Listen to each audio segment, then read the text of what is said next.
Good evening class, मैं ऋषभ शुक्ला आज आपको ह्यूमन हार्ट के बारे में जानकारी देंगे। Heart is a important organ in human body. अब हार्ट का अध्ययन किसके अंतर्गत करते हैं? कार्डियोलॉजी के।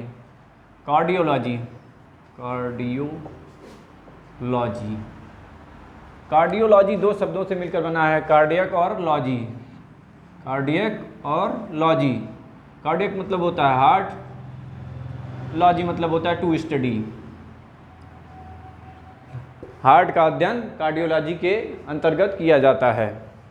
अब हार्ट की shape and size, location, function, structure, इस सारी चीज़ों के बारे में हम आपको जानकारी देंगे। सबसे पहले शेप एंड साइज की स्थिति देखते हैं। शेप जो है इसका फीस्ट टाइप का होता है। फीस्ट मतलब क्या होता है? एक बंद मुट्ठी के आकार का, बंद मुट्ठी के आकार का होता है हार्ट। अब देखेंगे बंद मुट्ठी के आकार का होता है, इसे फीस्ट बोलते हैं, फीस्ट शेप रहता है। और साइज का देखेंगे, साइज में लेंथ जो होती है वो 12 सेंटीमीटर होती है। यानी हार्ट की लंबाई जो ये हार्ट की लंबाई जो बना हुआ है, हार्ट की ये लंबाई जो है ये 12 सेंटीमीटर टोटल होता है। ऐसे बना रहता है, ये 12 सेंटीमीटर ये हार्ट की लंबाई होती है। और उसके बाद जो डेप्थ होती है इसकी चौड़ाई, डेप्थ जो होती है वो 9 सेंटीमीटर होती है। यानी इसकी जो चौड़ाई है ऐसे स्थिति में जो है वो 9 सेंटीमीटर रहती है। और इसकी जो थिकनेस रहती है, इसकी मोटाई जो होती है, थिकनेस जो होती है वो होती है 6 सेंटीमीटर।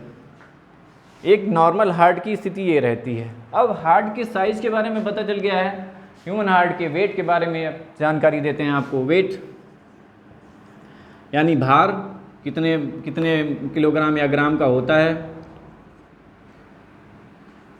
वेट जो होता है, वेट कितना है मेन में, यानी पुरुषों में कितना होता है? 250 से 350 ग्राम। और वुमेन में यानी फीमेल में या महिलाओं में भार जो होता है हार्ट का वो 250 से 300 ग्राम होता है। ठीक, वेट जो होता है मेन में जो होता है वो 250 से 350 ग्राम होता है। वुमेन में जो होता है वो 250 से 300 ग्राम होता है। बट इन ए कंडीशन, अगर वो एक व्यक्ति एथलीट है अगर, तो एथलीट की स्थिति क्या रहती है? अगर एथलीट है तो उसकी स्थिति क्या रहेगी? उसका हार्ट वेट जो होगा वो 500 से लेकर के 550 ग्राम तक हो जाता है। 550 ग्राम का हो जाता है। उसके हार्ट का साइज ज़्यादा रहता है। ठीक है, अब आती है इसकी वेट एंड साइज। जो आप देख ही लीजिए, शेप हो गया, साइज हो गया, वेट हो गया, पूरी सारी मेजरिंग हो गई है। अब इसकी स्थिति आती है, इसकी लोकेशन कहाँ पे है?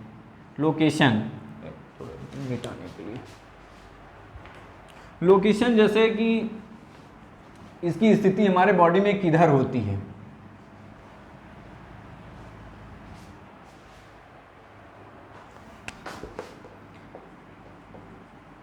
लोकेशन जो होती है हमारे बॉडी में, जो हार्ट है आपका, ये पीठ के कुछ आगे की तरफ होता है। मतलब पीठ से थोड़ा सा आगे की तरफ, हमारे पीठ के जो है बैक की अपेक्षा जो चेस्ट की तरफ जो है रहता है, दोनों फेफड़ों के बीच में। और स्टर्नम जो हमारी रहती है, रिब्स जिस पे जुड़ी रहती है, स्टर्नम के कुछ बाईं तरफ रहता है।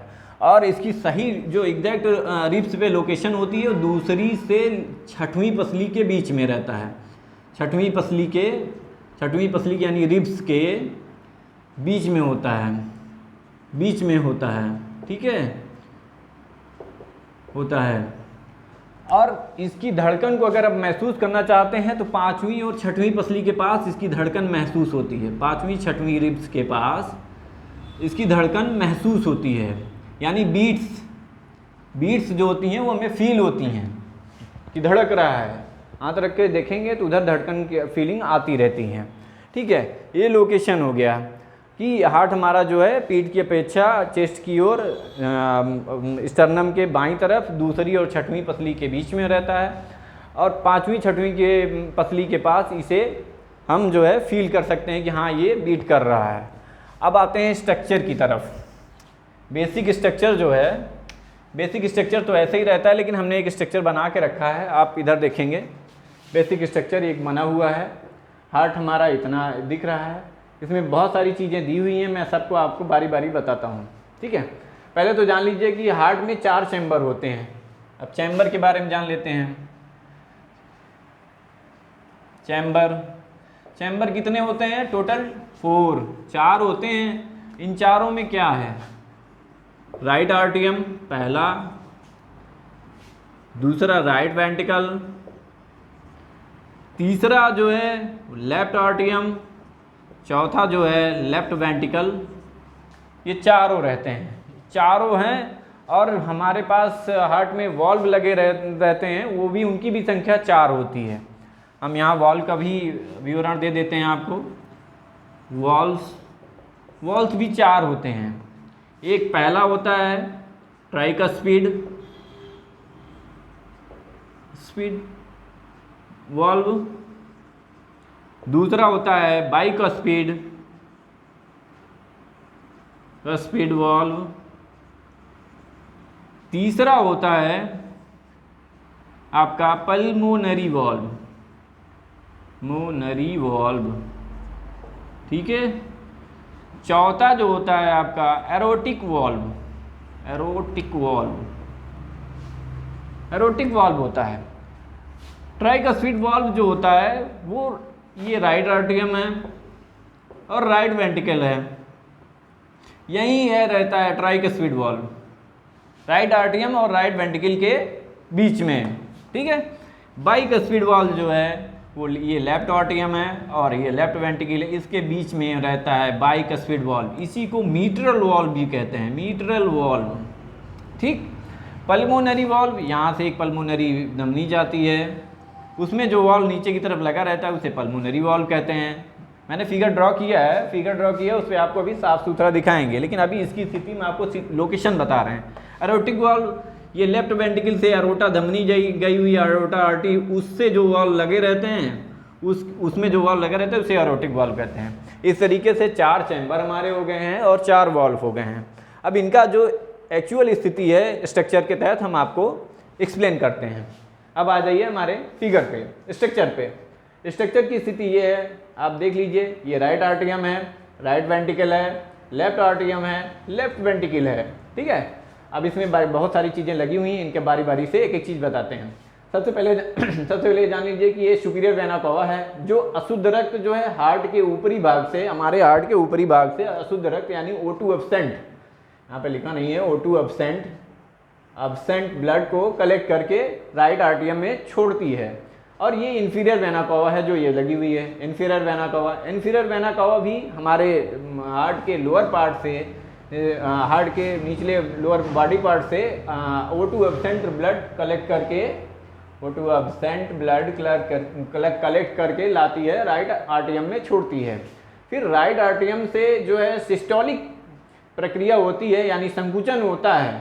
और ये ट्राइकस्पिड वॉल्व, ये लिखा हुआ है ट्राइकस्पिड वॉल्व, यानी त्रिकपाटी वॉल्व जो है लगा हुआ है, इसे वॉल्व को फ्लैप भी कहते हैं। फ्लैप जो त्रिकपाटी वॉल्व लगा है वो खुलता है और ब्लड जो है राइट वेंट्रिकल में चला जाता है। जो अशुद्ध रक्त रहता है राइट आर्टियम से ट्राइकस्पिड वॉल्व के खुलने के बाद जो है राइट वेंट्रिकल में पहुंच जाता है। फिर यहाँ से जब डायस्टोलिक प्रेशर बनता है तो डायस्टोलिक प्रेशर से सारा का सारा ब्लड जो है सीधा यहाँ से पल्मोनरी आर्टरी द्वारा सीधा कहाँ जाता है? लंग्स में, यानी ये एक ऐसी आर्टरी है जिसमें O2 एब्सेंट जाता है, ठीक है। इसके लिए आर्टरी का और वेंस का फंक्शन मैं बाद में एक्सप्लेन करूँगा, अभी की स्थिति देखते हैं। फिर यहाँ से लंग्स में गया ब्लड वहाँ पे जो है ऑक्सीजन एक्सचेंज किया, गैसों का एक्सचेंज किया, ऑक्सीजन को जो है एब्जॉर्ब किया और CO2 को बाहर निकाला। तो वहाँ से प्योर ब्लड होके आया कहाँ पे? O2 प्रेजेंट यहाँ पे, इसके माध्यम से यहाँ पे O2 प्रेजेंट ब्लड यानी प्योर ब्लड आया कहाँ पे? पल्मोनरी वेन द्वारा लेफ्ट आर्टियम में, लेफ्ट आर्टियम है, पल्मोनरी वेन द्वारा लंग से सीधा ब्लड आया लेफ्ट आर्टियम में। लेफ्ट आर्टियम से ये लगी हुई है एक वॉल्व जिसे बोलते हैं बाइकस्फीड या मीटरल वॉल्व, जैसे कि आप देख सकते हैं यहाँ पे लिखा हुआ है बाइकस्फीड या मीटरल वॉल्व, ठीक है, बाइकस्फीड या मीटरल वॉल्व, इसके माध्यम से लेफ्ट वेंट्रिकल में आ गया। लेफ्ट वेंट्रिकल में जब आया तो ये यहाँ की स्थिति ये रहती है कि आप जैसे यहाँ पहुँचा तो यहाँ पे एक एरोटिक वॉल्व लगा रहता है, ये एरोटिक वॉल्व है, मैंने आप लोगों को यहाँ पे बताया था कि एरोटिक वॉल्व ये है। तो एरोटिक वॉल्व जो यहाँ लगा रहता है, जब फिर सिस्टोलिक स्थिति कंप्लीट होने के बाद डायस्टोलिक स्थिति जब बनती है तो यहाँ से सीधा ब्लड कहाँ जाता है, सीधा O2 प्रेजेंट ब्लड कहाँ जाता है, होल बॉडी में, होल बॉडी में ब्लड चला जाता है, यानी पूरे शरीर में ब्लड, यहाँ से शुद्ध रक्त सप्लाई हो रहा है। एक चीज़ आप लोग देख रहे होंगे कि यहाँ पे मैंने से डार्क किया हुआ है, डार्क किया हुआ है, नोटिस किए होंगे तो ये ज़्यादा डार्क है। क्यों? क्योंकि लेफ्ट वेंट्रिकल ही हमारा सबसे बड़ा चैम्बर होता है, सबसे मजबूत चैम्बर होता है, सबसे ज़्यादा प्रेशर वाला वर्क जो है हमारा लेफ्ट वेंट्रिकल ही करता है, क्योंकि इसको जो है किसी भी चीज़ को अगर ऊपर की ओर फेंकना हो तो हमको ज़्यादा बल लगाना पड़ता है, किसी भी चीज़ को ऊपर की तरफ फेंकना हो एग्जाम्पल के तौर पे तो हमको ज़्यादा बल लगाना पड़ता है, लेकिन ऊपर से नीचे फेंकना हो तो हमको केवल छोड़ देना है, नीचे चली जाती है। इस ब्लड को जो है ऊपर की तरफ फेंकना है और ऊपर से क्या पूरे बॉडी में इसको भेजना है, इसलिए इसकी इसकी वॉल जो है बहुत ज़्यादा मजबूत और मोटी होती है, ठीक है। इस वजह से ये थिकनेस दिख रही है आपको, ठीक है। यहाँ से ब्लड यहाँ तक पूरी बॉडी में जाता है, फिर से वहाँ से अशुद्ध रक्त को सुपीरियर वेना को और इंफीरियर वेना को इकट्ठा करके लाती हैं, राइट आर्टरियम में छोड़ देती हैं। इस तरीके से हार्ट का फंक्शन है। हाँ, एक चीज़ दो चीज़ इसमें बची हुई हैं, जैसे इसके इस भाग को जो है अपेक्स बोलते हैं, ये शंकु आकार रहता है, ऐसे मुट्ठी बंद करोगे इधर की मुट्ठी जो है कैसी दिख रही है, इसकी अपेक्षा इसकी चौड़ाई ज़्यादा है, इसकी चौड़ाई कम है, इसलिए शंकु आकार है। ऐसे रखोगे तो देखो इधर कम दिखता है, इधर ज़्यादा दिखता है। तो ये ऊपर वाले भाग को बेस बोलते हैं। ये यहाँ से यहाँ तक जो दिख रहा है पूरा ऐसे ये अनुप्रस्थ काट है, जब सीधा सीधा दिखता रहता है तो ऐसे मोटा सा बना रहता है, तो ये जो है ये बेस रहता है। और ये जो शंकु आकार दिख रहा है इसे अपेक्स बोलते हैं, ठीक है। और हमारे हार्ट को दो भागों में बांटने के लिए एक वॉल लगी रहती है जिसे हम क्या बोलते हैं, सेप्टम वॉल बोलते हैं। ये दो भागों में इसको डिवाइड करती है, दो भागों में, दाएं और बाएं भागों में डिवाइड करती है। ये पूरा फंक्शन है आपका हार्ट का। और ये क्लास आज हम यहीं पे समाप्त करते हैं। अगली क्लास के लिए फिर हम नया वीडियो अपलोड करेंगे। धन्यवाद।